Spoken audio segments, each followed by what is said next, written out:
doesn't the Commonwealth already have stacks of experts and committees to give advice in Indigenous affairs?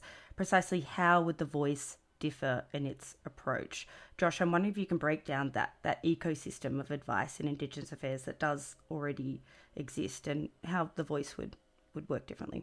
Yes, the government does have other committees. They have other ways of taking advice or receiving advice or getting reviews done by any number of Commonwealth bodies. Not even just Indigenous specific ones, but they could refer things off to the Law Reform Commission or to things like that for certain topics. But that this would be a specific body that would be empowered through the Constitution to be a permanent advisory body. As far as I know, there aren't bodies that exist like this in the same way that the voice is sort of I guess envisaged to work. Amy, do you think there is a risk of the voice duplicating some of this advice that the government is already getting?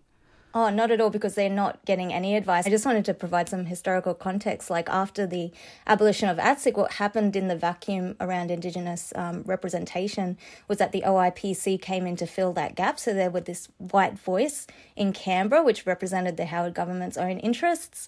And so that is where that idea of having something constitutionally entrenched came about. And in the past, you had the National Congress, which was put in place by Labor, and that was severely underfunded. So it was basically starved before it even could even get up, and that had quite a complicated model as well. So there is actually nothing in Parliament in which you can actually have a voice on a lot of these issues.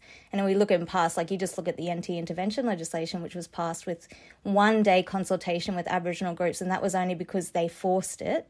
There is literally nothing. So people out here saying, well, there's already committees, there's already, even just like the Black Caucus or the Black representation in Parliament, they're there to support their own political parties.